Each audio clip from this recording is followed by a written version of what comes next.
በድንኳኑ ውስጥ ሳሻ በጣቶቿ ላይ ያሉትን በርካታ ቁስሎች በማጣበቂያ እያከመች ነው።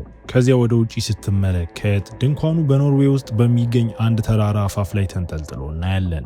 ፍቅረኛዋ ቶሚ እንደነቃ ጀብዷቸውን እንዲቀጥሉ የጠየቀችው ሲሆን ጥንዶቹ ይህንን ስራ ለረጅም ጊዜ ሲያደርጉት እንደቆዩ በሚያሳይ ከፍተኛ ክህሎት ተራራውን መውጣታቸውን ይቀጥላሉ።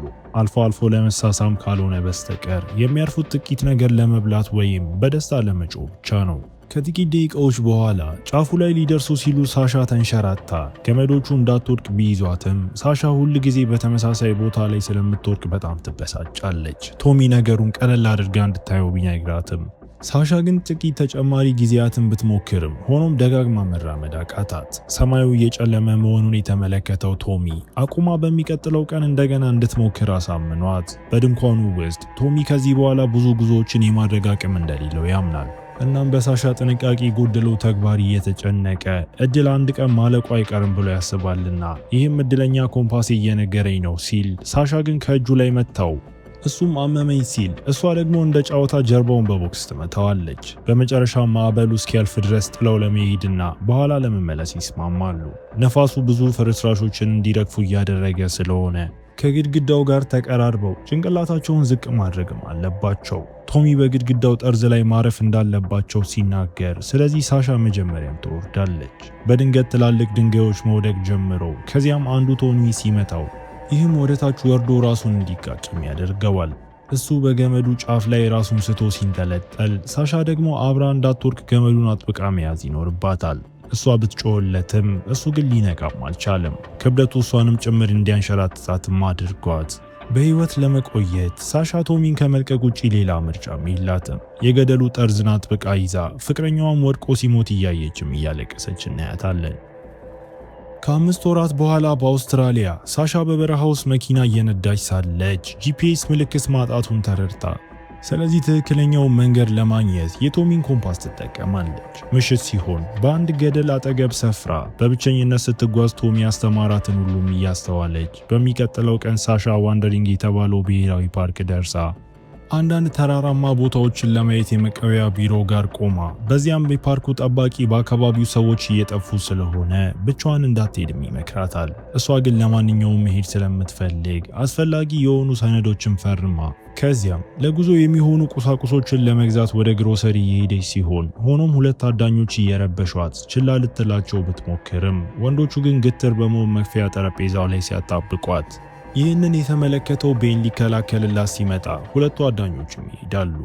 እንደ ምስጋናም ሳሻ እሱ የሚሸጠውን ቋንጣ ገዝታ በመኪና ማቆሚያው ውስጥ ሳሻ ጂፒኤሱ አሁን እንደማይሰራ አስተውላ፣ ስለዚህ ወደ ግራንድ ኤልኔሮስ ለመድረስ ምርጡ መንገድ የትኛው እንደሆነ ቤንን ስትጠይቀው ቤን የጠየቀችውን አቅጣጫ ነግሯት፣ ነገር ግን በሱ አስተያየት በጣም የተሻለ ቦታ ስለሆነው ብላክስቶን ቤይም ይነግራታል። አካባቢው ትንሽ አስቸጋሪ ሊሆን እንደሚችል ቢያስጠነቅቃትም ሳሻ ግን መቋቋም እንደምትችል አረጋግጣለት ንግግሩን ሳይጨርስ መኪናዋን ነድታ ትሄዳለች። ለብዙ ሰዓታት መኪና ካሽከረከረች በኋላ ሳሻ ምሽቱን ለማሳለፍ በአንድ ሐይቅ አጠገብ ቆማ በድንገት ሁለት ተጨማሪ መኪኖች በአቅራቢያው መጥተው ሳሻም አዳኞቹ መመለሳቸውን ስታይ ትበሳጫለች። ወንዶቹ የገደሉትን አጋዘን ሲያዘጋጁ ውሻቸውን በእሷ ላይ መጮውን ሲቀጥል ሳሻ እቃዎቿን ሰብስባ ወደ መኪናዋ ገብታ ከዚያም አንድ ሰው መስኮቷንም ያንኳኳል። እሱ እስኪሄድ ድረስ ችላ ብለው እንደ ዕድል ሆኖ ወንዶቹ እኩለ ሌሊት ላይ ሲሄዱ እሷን በሰላም መተኛትም ቻለች። በሚቀጥለው ቀን ጠዋት ሳሻ በታንኳ ፈጣን ወራጅ ወንዝ ላይ እየተጓዘች የውሃው ፍሰት ጥቂት ጊዜ ቢያናውዛትም እሷ በዚህ ስራ ጎበዝ በመሆኗ ያለምንም ችግርም ጉዞዋን ቀጥላ ፏፏቴ ስታገኝ ታንኳዋን ወደ ታችም ጥላ ከዚያም እሷም ወደ ኩሬውም ትዘላለች። ጀብዷን ስትቀጥል የጠፉት ተጓዦች ፎቶግራፎችና ሌሎች ንብረቶች በዛፎች ላይ ተንጠልጥለው ስታገኝም ደንግጣ ሌሊቱን ለማረፍ ስትዘጋጅ እቃዎቿ እንዲደርቁ በዛፍ ቅርንጫፍ ላይም ሰቅላቸው እንዲያውም ያንን ቋንጣም ትበላለች።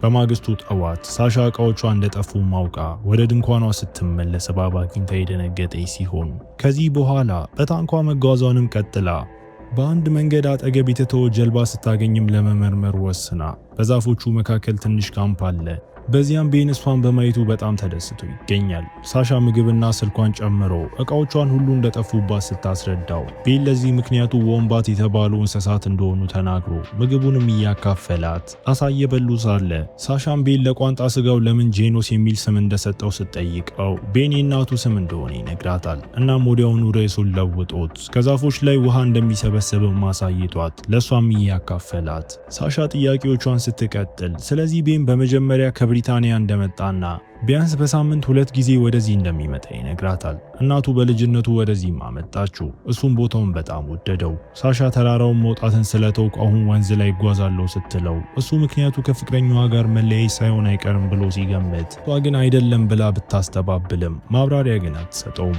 ከዚያም ሳሻ ከአዳኞቹ ጋር ስላጋጠማት ሁለተኛ ግንኙነት ስትነግረው ቤንም ነገሩን በትክክል እንደተወጣችው ነግሯት እሱ ብቻዋን የሆነችን ሴት ለመርዳት የሚችል መስሎኝ ወደ ሰፈሩ ሄጄ ነበር፣ ነገር ግን እሷ የኔ እርዳታ እንደማያስፈልጋት ተረዳው ብሏት እሷ ልክ እንደ እናቱ ልዩ እንደሆነች እንደሚያስብ ሲናገር በዚህ ነገር የተረበሸችው ሳሻ ለመሄድ ስትሞክር ነገር ግን ቤን መንገዱን ሲዘጋባት እሷም የእጅ አምባሯን በሷ አንጓ ላይ ትመለከታለች። ቤን እቃዎቿን እንደወሰደ አምኖ ቦርሳዋንም ከድንኳኑ ውስጥ አውጥቶ እንዲሁም ወንጭፍ መሰል ቀስትና ሙዚቃ የሚከፍት ስፒከርም ይይዛል። አስፈላጊ የሆኑትን ነገሮች ሁሉ እንደገና እንደሞላላት ነገር ግን ስልኳን እንደሚያስቀረው ነግሯት አሁን ሙዚቃው እስኪያልቅ ድረስ እስከምትችለው ርቀት ድረስ ሮጣ የማምለጥ እድል አላት። ቤን እየጨፈረ እያለ ሳሻ በቻለችው ፍጥነት መሮጥ ጀምራ ወንዙ ላይ ደርሳ በፍጥነት ታንኳው ላይ ወጣ መግዘፍ ስትጀምር ሙዚቃው ልክ እንደቆመም ቤን በባህር ዳርቻው ላይ የሮጠ ሳሻን እየተከታተላት መንቀሳቀስ ይጀምራል። የውሃው ፍሰት በጣም ጠንካራ ስለነበረ ሳሻን ከፏፏቴው ላይ ሲጥላት ታንኳዋም ተገልብጦ ማሰሪያውን ለመፍታት ጥቂት ከታገለች በኋላ ቦርሳዋን ይዛ ወደ ቅርብ መሬት ስትዋኝ ታንኳዋ ግን በውሃው ተወስዳ ትሄዳለች። የረጠበው ጃኬቷ በጣም ስለከበዳት አውልቃ ጥላ እንደገና መሮጥም ትጀምራለች። በጫካው ውስጥ ስታልፍ የአንድ ቤተሰብ ወሬ ሰምታ ወዲያውኑ ብትፈልጋቸውም ነገር ግን የምታገኘው ቪዲዮ የሚታይበት ስልክ ብቻ ነው። ቪዲዮ ቤን ከገደላቸው ቤተሰቦች መካከል ለአንዱ ሰላም ሲላቸውም ያሳያል። በድንገት አንድ ቀስት በሳሻ አቅራቢያ ሲያልፍ እሷን በጊዜ አምልጣ ከድንጋዮቹ በስተጀርባ ተደብቃ ቤን ከበላዩዋ ሲታይ እንደገና መሮጥ ጀምራ ማሳደዱ ይቀጥላል። ቤን ቀስቶችን እየተኮሰባት ሳሻ ሁሉንም ታመልጣለች። ሆኖም አንዱ እግሯን ጭሯት በመጨረሻም አንድ ቀስት ቦርሳዋን ሲመታት ይህም እንድትወድቅም ያደርጋታል። በኮረብታው ላይ እየተንከባለለች ከገደሉ ላይ ተንሸራታ በወንዝ ውስጥም ወድቃ ሳሻ ለመዋኘት ስትሞክር ነገር ግን የውሃው ፍሰት በጣም ጠንካራ ስለሆነ በሸለቆዎቹ ውስጥ እየጎተታት ድንጋዮቹን በመያዝ ከፏፏቴው አጠገብ ወዳለው ረጋ ያለ ኩሬ ደርሳ ወደ መሬት መመለስ ትችላለች።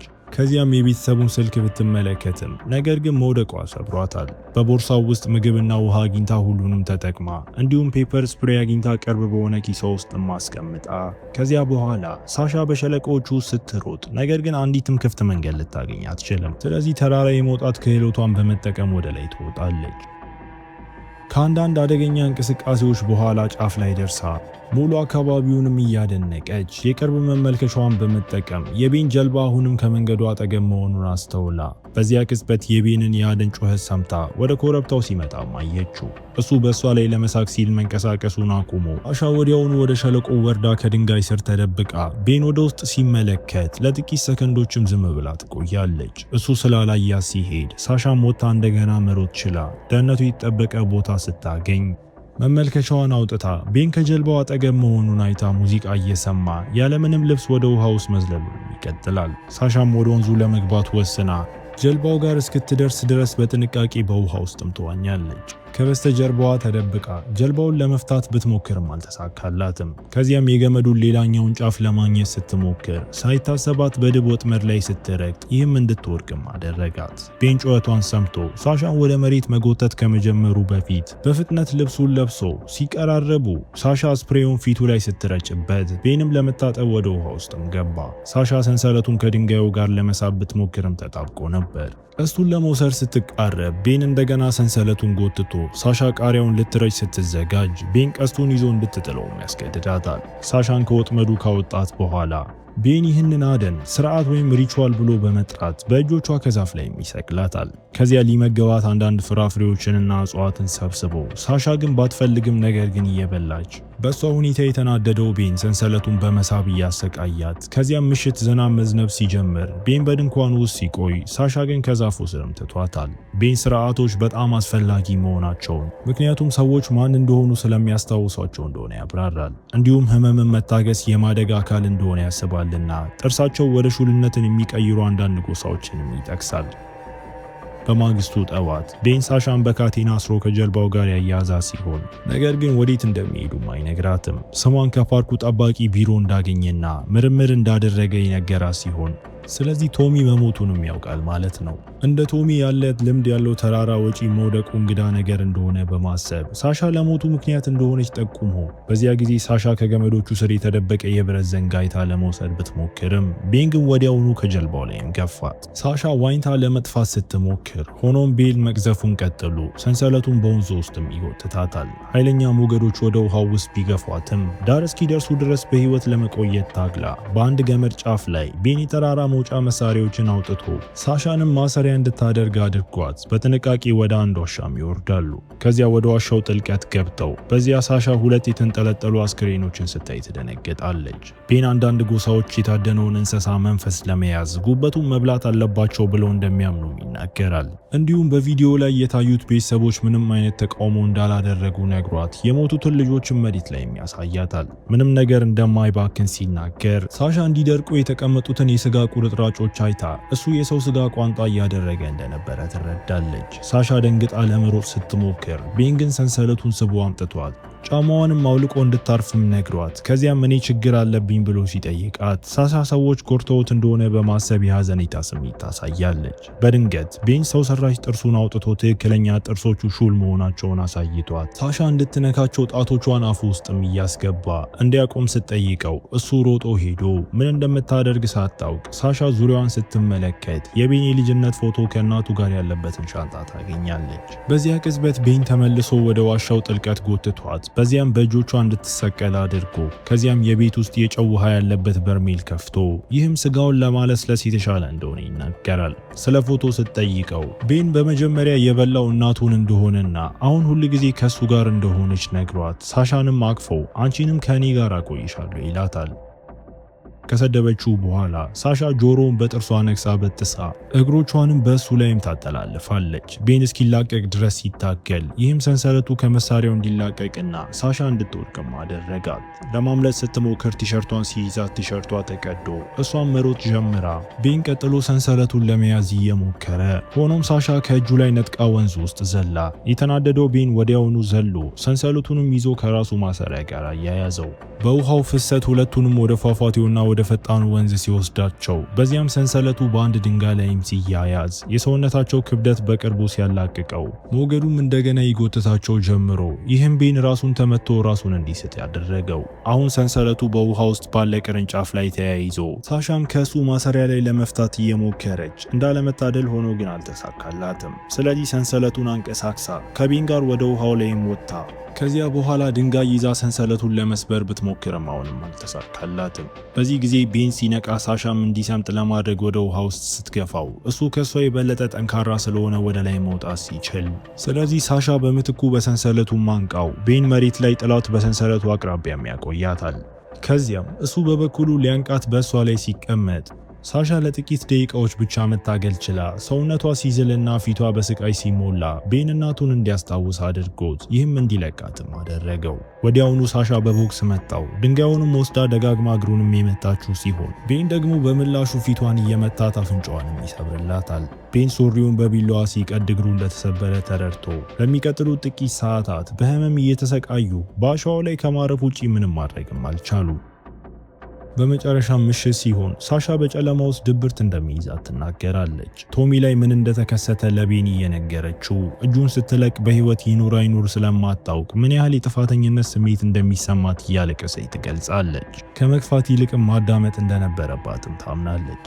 በሚቀጥለው ቀን ጠዋት ሳሻ የቤን ቁስል እየበሰበሰ መሆኑን አስተውላ በጫካው ውስጥ ስላለው መንገድ ስትጠይቀው ቤንም የ12 ቀን መንገድ መሆኑን ይናገራል። ስለዚህ ሳሻ በምትኩ ተራራውን መውጣት አለብን የሚል ድምዳሜ ላይ ደርሳ ቤን ይህ እብደት እንደሆነ እያሰበ እሷ ግን ካልወጡ በኢንፌክሽን እንደሚሞቱ ነገረችው።